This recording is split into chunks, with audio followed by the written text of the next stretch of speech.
گرامی قدر حضرات، یہاں پر جو سب سے پہلی بات ہے کہ اے محبوب صلی اللہ علیہ وسلم، آپ کی اہل بیت سے ہر قسم کی پلیدی کو، آلودگی کو، نجاست کو ہم نے دور رکھا ہے۔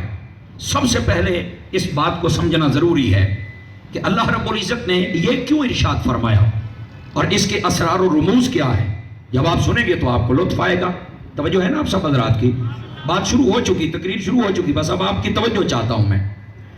گرامی قدر حضرات، چونکہ میں ہوں سیدی اعلیٰ حضرت کا غلام، تو یہاں پر ایک بات ہے جس کا میں فرق آپ کی خدمت میں عرض کرنا چاہتا ہوں۔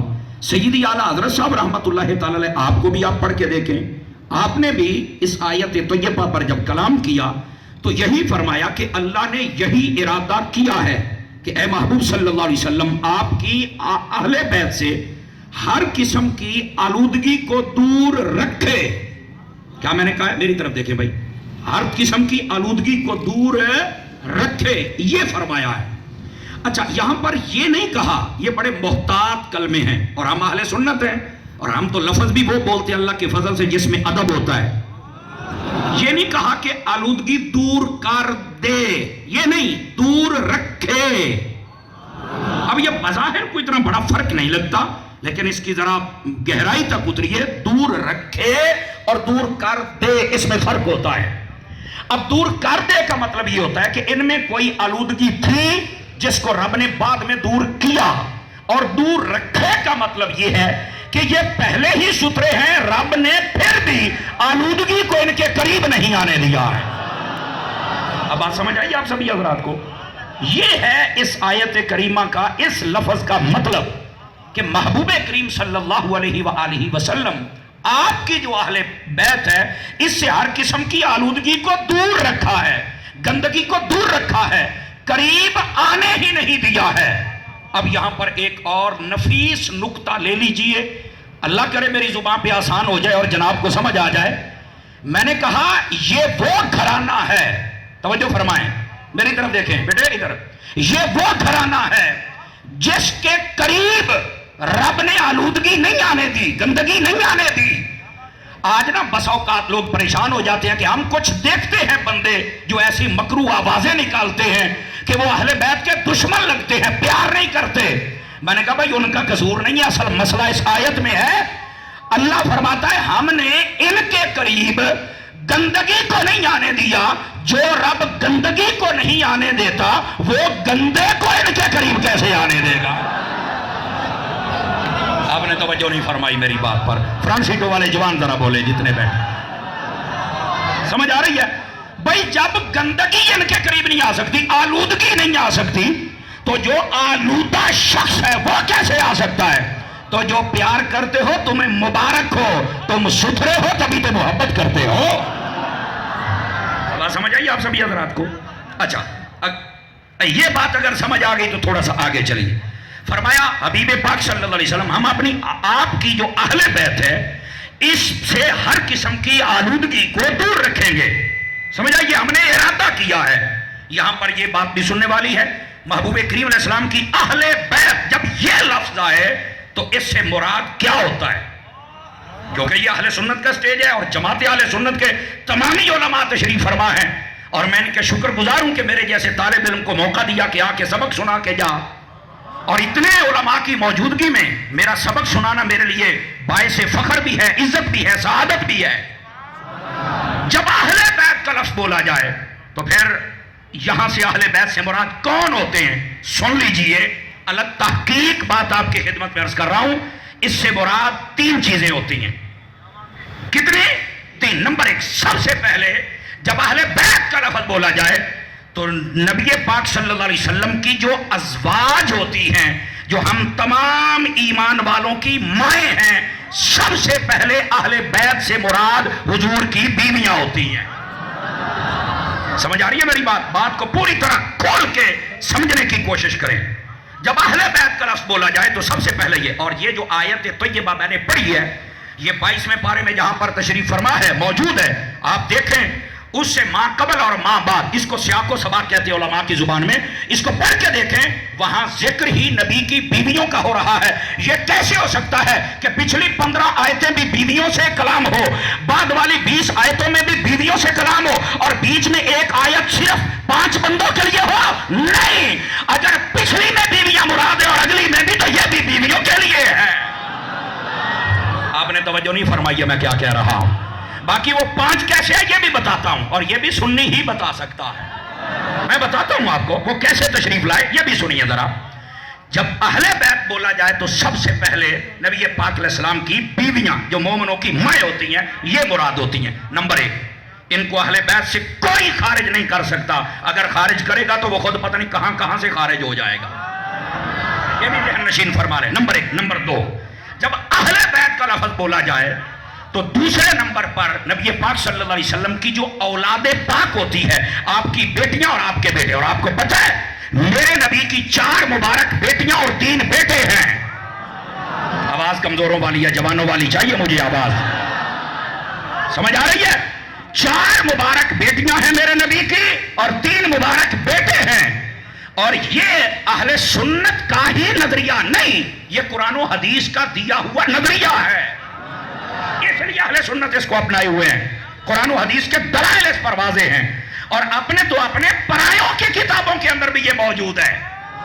ہاں جس کو زیادہ شوق ہو وہ اول تو علماء اہل سنت کے پاس آئے تے جے نہیں بھی کھلوندا تو پھر مینوں دا چھڑیا جے پتر تیرا شوق ایسے صابری مسجد بوئے پہ پورا کر کے جاواں گا، یہ بھی میں بتا دیتا ہوں، یہ بتانا میری ذمہ داری ہے بھائی۔ ہم سنتے رہتے ہیں، بس اوقات کہتے ہیں ایک ہی بیٹی ہم نہیں مانتے، اور چپ ہوئے اپنی گھوڑی چھان تھلے بن ہے۔ نبی پاک کی 4 بیٹیاں ہیں، نبی پاک کی جو بیٹی کا انکار کرے بالکل اہل سنت نہیں ہو سکتا، سمجھ آ رہی ہے؟ اس نظریے کو ذرا دھیان سے سنبھال کے رکھیے۔ آقا کریم علیہ السلام کی جو اولاد دوسرے نمبر پر وہ اہل بیت میں آتی ہیں، اور آپ کو پتا ہے جو پہلی قسم تھی ان کو کہتے ہیں نبی پاک علیہ السلام کی بیویاں، ان کو اہل بیت یہ کہا جاتا ہے، بیت گھر کو کہتے ہیں، سمجھ آ رہی ہے؟ اور شیخ عبدالحق محدث دہلوی کی بولی بولوں تو انہوں نے لکھا ہے اہل بیت مسکن، یہ لفظ استعمال فرمایا ہے، گھر میں رہنے والیاں۔ اچھا جو آپ کی اولاد ہے ان کو کیا کہا جاتا ہے؟ اہل بیت ولادت، جو آپ کے گھر میں پیدا ہوئے، یہ بھی اہل بیت میں۔ تیسرے نمبر پر اہل بیت میں کون آتے ہیں؟ ان کو کہتے ہیں اہل بیت نسب، ان کا یہ نام ہے، شیخ عبدالحق محدث دہلوی رحمۃ اللہ علیہ آپ نے لکھا ہے۔ اچھا ان میں کون آتے ہیں؟ وہ لوگ آتے ہیں جن کے اوپر صدقہ زکوٰۃ حرام ہے۔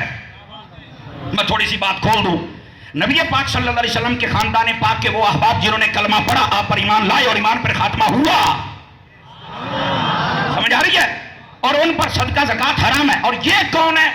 آل علی، آل جعفر، آل عباس اور آل حارث کا نام بھی آیا ہے، وہ جو نہیں فرما رہے آپ حضرات، ٹھیک ہے؟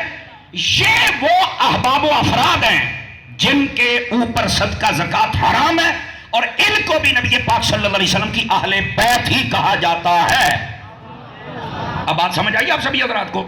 اہل بیت کے اندر یہ 3 چیزیں ہیں، لیکن ان کو اگر کوئی خارج کرے کہ یہاں سے یہ نہیں، یہاں سے یہ نہیں، اس کو کہو یہ تیری اپنی اختراع ہے، جو قرآن کی آیت کا منشا ہے اس کے اندر یہ سبھی آ جاتے ہیں، ٹھیک ہے؟ اب اگر یہ بات آ گئی تو پھر تھوڑا سا آگے چلیے۔ محبوب کریم صلی اللہ علیہ وسلم جب یہ آیت طیبہ نازل ہوئی اور آپ کے گھر والوں کے لیے نازل ہوئی تو حبیب پاک صلی اللہ علیہ وسلم نے حضرت سیدہ خاتون جنت رضی اللہ تعالی عنہا آپ کو طلب فرمایا، ساتھ میں جناب حسنین کریمین طیبین طاہرین نیرین منیرین سراجین شمسین قمرین صاحبین، صدقے جامت واڑی چوک تو جناب منہ ویکھی رکھ دے ہو، آپ کو بھی طلب فرمایا، مولا علی کو طلب فرمایا، اور ان کے اوپر چادر دی، ان کے اوپر کیا دی؟ چادر۔ اور نبی پاک علیہ السلام نے فرمایا اللہم ہؤلاء اہل بیتی طہرہم تطہیرا، یا اللہ یہ بھی میری اہل بیت ہے، ان کو بھی ستھرا فرما۔ اب یہاں پر ایک جملہ سن لیجئے، اہل سنت کا خادم ہونے کی حیثیت سے پوری ذمہ داری سے بول رہا ہوں، نبی پاک کی بیویاں، نبی پاک کی بیٹیاں، نبی پاک کے بیٹے یہ اہل بیت میں ہیں، یہ بات قرآن سے ثابت ہے۔ میں نے کیا کہا؟ یہ بات قرآن سے ثابت ہے، اور یہ جو 5 خاص ہیں یہ بھی اہل بیت میں ہیں، پر یہ حدیث سے ثابت ہے۔ ہم اہل سنت وہ خوش نصیب ہیں جو قرآن والوں کو بھی مانتے ہیں، حدیث والوں کو بھی مانتے ہیں۔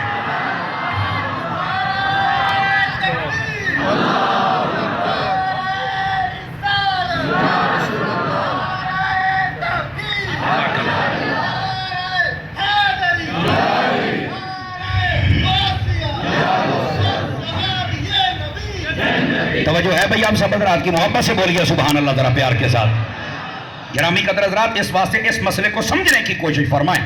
یہ بات بڑی سمجھنے والی جو میں نے کہی ہے، بس اوقات صرف حدیث پیش کی جاتی ہے۔ میں نے کہا بیٹا حدیث بھی مانو، قرآن کی نص بھی مانو۔ سمجھ آ رہی ہے؟ یہ اہل سنت کا مذہب و مسلک ہے، یہ کھولنا ضروری ہے۔ چونکہ آپ پتہ نہیں کہاں سے مہمان تشریف لائے کہ جماعت اہل سنت جڑا والا کام کر رہی ہے، تو آپ کو پیغام بھی تو گھرے اہل سنت والا ہی جانا چاہیے نا۔ سمجھ آئی ہے؟ اس واسطے میں یہ ان باتوں کی وضاحت کر رہا ہوں۔ اب آئیے ذرا اگلی بات۔ محبوب کریم صلی اللہ علیہ وآلہ وسلم، آپ کی اہل بیت کی یہ شان اقدس ہے کہ اللہ نے ان کو ستھرا کر دیا ہے۔ کیا کر دیا ہے؟ اچھا، یذھب عنکم الرجس، رجس کسے کہتے ہیں؟ اس کا مطلب کیا ہے؟ قرآن مجید آپ پڑھ کے دیکھ لیں، جہاں جہاں لفظ رجس استعمال ہوا ہے نا، وہ چیزیں دیکھیں وہ ہیں کیا۔ اچھا، یہ بات کیوں بتانے کا مجھے ضرورت پیش آئی یہ بھی سن لیجئے۔ بس اوقات یہاں سے یہ سمجھا جاتا ہے کہ اللہ تعالیٰ نے ان کو ستھرا کر دیا لہذا یہ معصوم ہو گئے۔ نہیں معصوم ہیں۔ سنی بندہ بولے دوئے بندے نال میرا کلام نہیں سننی، آ چوکے بولے ذرا۔ یہاں سے معصومیت کا عقیدہ دیا نہیں۔ اہل سنت کے نزدیک صرف نبی معصوم ہے یا فرشتے باز، باقی جتنی بزرگستیاں ہیں یہ معصوم نہیں، یہ محفوظ ہیں۔ اب آپ سمجھ آ رہی ہے میری بات کی؟ اب وقت ایسا سٹیجوں پر یہ بات کھول کے بتانی پڑے گی، مصلحت کا شکار نہیں لینا پڑے گا۔ او میری چپ کی تھی قوم، اوے بولو، ناراض نہیں ہونا آپ نے، ان باتوں کو سمجھو۔ گرامی قدر حضرات، ان کو ستھرا کیا، اس کا مطلب یہ نہیں ہے کہ یہ معصوم ہے۔ سن لیں کیا مطلب ہے رجس؟ رجس جو یہ رجس کہتے کسے؟ میں نے کہا میں بتاؤں تو انکار کر دے، میرے علماء بتائیں انکار کر دے، اعلیٰ حضرت کا قول پیش کروں انکار کر دینا، میں تجھے قرآن پیش کرتا۔ قرآن مجید میں جو رجس کہا گیا ہے نا، بتوں کی پوجا کو رجس کہا گیا ہے، توجہ نہیں فرما رہے۔ جوئے کو رجس کہا گیا ہے، شراب کو رجس کہا گیا ہے، مردار کو رجس کہا گیا ہے، حرام کو رجس کہا گیا ہے، یہ جتنی بد اخلاقیاں ہوتی ہیں ان سب کو رجس کہا گیا ہے۔ یہ قرآن ہے، قرآن۔ الحمدللہ فقیر 9 مقامات سے رجس پڑھ سکتا ہے، 9 سے۔ ان 9 مقامات میں یہ چیزیں ہیں کہ یہ جو بت پرستی ہے، یہ جو جوا ہے، یہ جو شراب ہے، یہ جو مردار ہے، یہ جو خنزیر ہے، یہ خنزیر کو بھی رجس میں شمار کیا گیا ہے۔ یہ ساریاں جو بدکاریاں ہیں یہ رجس ہیں۔ اللہ نے قرآن میں ان کو رجس کہا ہے۔ فرمایا جو چیزیں رجس میں آتی ہیں حبیب وہ تیری آل میں نہیں آ سکتی ہے، ہم نے دور کر دیا ہے۔ وہ جو نہیں فرمائی آپ حضرات نے، فرمایا یذھب عنکم الرجس، کیا دور کر دیا؟ فرمایا نہ بت پرستی کریں گے، نہ شرابی ہوں گے، نہ جوا کھیلیں گے، نہ مردار کھائیں گے، نہ حرام کی طرف جائیں گے، نہ ہی ان کے کردار میں کوئی ایسی بات ہوگی۔ اس کا پھر مطلب کیا ہے؟ رجس کو دور کیا، کیا مطلب؟ فرمایا رجس کو دور کر کے اللہ نے احوال شریفہ عطا فرمائے ہیں۔ یہ سیدی اعلیٰ حضرت صاحب رحمت اللہ علیہ نے بھی یہی جملہ لکھا ہے۔ کیا عطا فرمایا؟ احوال شریفہ عطا فرمائے ہیں۔ کیا مطلب ہے اس کا؟ فرمایا جتنا حسن ہے وہ حسن و حسین کے پاس ہے، اخلاق کا ہو، عمل کا ہو، عقیدے کا ہو، معاشرت کا ہو، سیاست کا ہو، جتنا حسن ہے وہ ان کے پاس ہے۔ اب توجہ نہیں فرما رہے میری بات پر۔ اب یہ معنی کا تعین اس لیے کر رہا ہوں، بس اوقات لوگ معصومیت کا عقیدہ دیتے نہیں، اہل سنت میں تو اس کا تصور ہی نہیں نا۔ توجہ نہیں فرما رہے فرانس سیٹوں والے، یار ڈھلے نہ پیا کرو آپ حضرات، ٹھیک ہے؟ تو یہاں پر یہ چیزیں ہیں جو ان سے دور کر دی تھی، جن کا میں نے آپ کو بتایا، اور یہ قرآن مجید میں ہیں جو اشارہ دے رہا ہوں۔ اور فرمایا ہم نے ان کو ستھرا کر دیا ہے۔ اور یہاں سے ایک بات اور بھی سن لیں، ستھرا کرنے کا کیا مطلب ہے؟ پچھلی بات کو اگر آپ سمجھ گئے بھی، ان کو یہ ساری جتنی بھی رذائل عادتیں، خصلتیں، عوامل یہ دور کر دیے، تو پھر ان کو احوال شریف عطا فرمائے؟ جی ہاں، فرمایا ان کو جو ستھرا کیا، اس کا مطلب یہ ہے دو طرح کی آلودگیاں ہوتی ہیں جو انسان میں پائی جاتی ہیں. ایک آلودگی اعتقاد کی ہوتی ہے اور ایک آلودگی عمل کی ہوتی ہے. فرمایا حبیب تیری اہل بیت کو اتنا ستھرا کیا ہے، ان کا اعتقاد بھی سب سے اعلیٰ ہے، ان کا عمل بھی سب سے اعلیٰ ہے. اب بات سمجھ آئیے آپ سبھی حضرات کو؟ نہ اعتقاد کی آلودگی رہنے دی ہے اور نہ ہی عمل کی آلودگی ان میں رہنے دی ہے. ان کو ہم نے اتنا ستھرا کیا، عقیدہ ستھرا اہل بیت کا، عمل ستھرا اہل بیت کا. توجہ نہیں فرما رہے آپ حضرات، میں کیا کہہ رہا ہوں؟ اس واسطے اس بات کا تعین بھی ضروری ہے. اہل بیت کا جو بھی فرد ہوتا ہے اس کا عقیدہ بھی کیا بات ہوتی ہے اور اس کا عمل بھی دیدنی ہوتا ہے. کیوں؟ اس لیے کہ جب اللہ نے ستھرا فرما دیا، ظاہر سی بات ہے جن کو اللہ ستھرا فرمائے گا نہ ہی ان کا ظاہر آلودہ ہو سکتا ہے نہ باطن آلودہ ہو سکتا ہے. اس کا یہ مطلب ہے. اب یہ معنی میں کیوں بتا رہا ہوں؟ اس لیے بعض لوگ یہ سمجھتے ہیں کہ شاید ان کو وضو کی بھی ضرورت نہیں تھی، ستھرا کر چھڑیا اللہ نے، بھئی نہ وضو کرن تے نہ غسل کرن. میں کہا نہیں، وہ کیڑے پاس سے جاندہ پہ ہیں؟ علماء بیٹھے بتائیں کیا ان کو وضو کی حاجت نہیں آتی تھی؟ اہل بیت افراد جتنے تھے کیا ان کو غسل کی حاجت نہیں آتی تھی؟ بھائی بتائیں نا.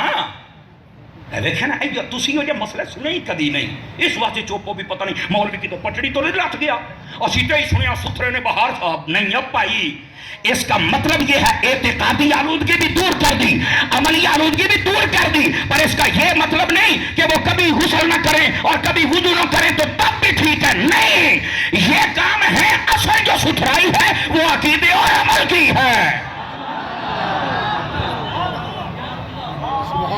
کیوں بھائی؟ کئی تو سر ہلاؤں دے پہنے تو کئی سوچی پہ گئے بھی اچھا مسئلہ سی ایسے تو سنی کو چھوڑ رکھے ہے. میں کیا کر سکتا ہوں؟ میں نے پہلے بتایا کہ میں ہوں اعلیٰ حضرت کا غلام، جو اس کا صحیح معنی ہے میں وہ بتا رہا ہوں آپ کی خدمت اور پوری ذمہ داری سے بتا رہا ہوں. اور یہاں پر یہ میں کہہ دوں اگر میری بات میں کوئی تشریح غلط ہو، حضرات علماء کھڑے ہو کر مجھے سمجھا سکتے ہیں. بالکل میں آئیں بائیں شائیں نہیں کروں گا. جب میرا مرشد نہیں کرتا تو میں کیوں کروں بھائی؟